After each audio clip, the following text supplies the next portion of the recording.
ചോദിച്ചു കേട്ടില്ലേ ആരാന്ന്? എന്താ അങ്കിൾ?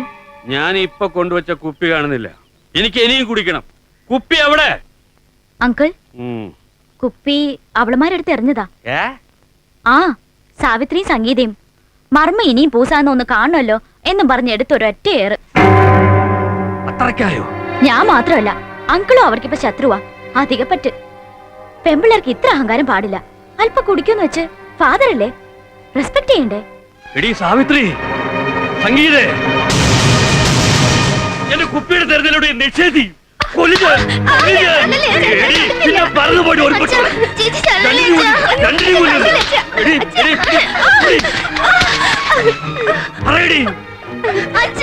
നിന്നോടാണ് ചോദിച്ചത്. എവിടെയാണ് വലിച്ചത്?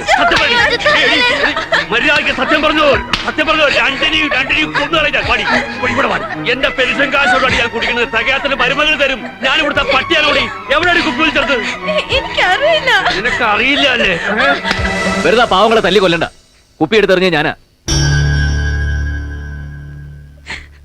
ഓ, പെങ്ങന്മാരെ രക്ഷിക്കാൻ വേണ്ടി കുറ്റം ഏറ്റെടുക്കുന്നു. എന്റെ മരുമോള് പറഞ്ഞല്ലോ ഇവളുമാരെ എടുത്തെറിഞ്ഞെന്ന്.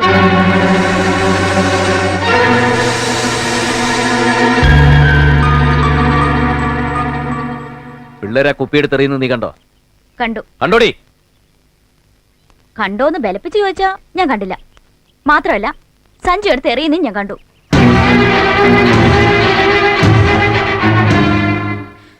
അവളുമാർക്ക് രണ്ട് തല്ല് കിട്ടാൻ വേണ്ടി ഞാൻ കള്ളം പറഞ്ഞത് തന്നെയാ. എന്റെ കൂട്ടുകാരികൾ ഇൻസൾട്ട് ചെയ്തില്ലേ, ഞാൻ പകരം വീട്ടിയതാ. ഇനി എന്റെ റൂട്ടും അത് തന്നെ ആയിരിക്കും. Tit four tat. ഞങ്ങൾക്കൊക്കെ സ്റ്റാൻഡേർഡ് ഇത്തിരി കുറവാ. മലയാള സ്കൂളിലെ പഠിപ്പേ ഉള്ളൂ. പക്ഷേ മനുഷ്യനെ സ്നേഹിക്കാൻ ഞങ്ങൾക്കറിയാം. ഇയാൾ എന്നെ തല്ലിയല്ലേ? എന്നെ തല്ലി. എന്റെ മമ്മിയും ഡാഡി എന്നെ തല്ലിയിട്ടില്ല. ആ, അതാണ് കുഴപ്പം. അന്ന് അവർ തല്ലിയിരുന്നെങ്കിലേ ഇന്ന് എനിക്കിത് വേണ്ടി വരില്ലായിരുന്നു. ഞാൻ ഇനി ഒരു നിമിഷം ഇവിടെ നിൽക്കില്ല. ഞാൻ DGP രാജശേഖരനാരുടെ മകളാ. Aristocrat, understand? തന്റെ തല്ലുകൊള്ളാൻ ഒരു തറ ടിക്കറ്റ് കാര്യം നോക്ക്.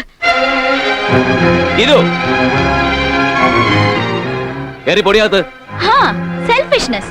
ഭാര്യ പിണങ്ങിപ്പോയെന്ന് അറിഞ്ഞ കമ്മീഷണർക്ക് നാണക്കേടായിരിക്കും. അനുഭവിച്ചോ? ഇനി ഞാൻ ഇവിടെ നിൽക്കില്ല. അല്ല, ഞാൻ ഇവിടുന്ന് പോകുന്ന തന്നെ ഈ കുടുംബത്തിന് നല്ലത്. ഞാൻ ഇനി ഇവിടെ നിന്നാ ഈ രണ്ടെണ്ണത്തിനെയും ജീവനോടെ കുഴിച്ചു മൂടും ഞാൻ.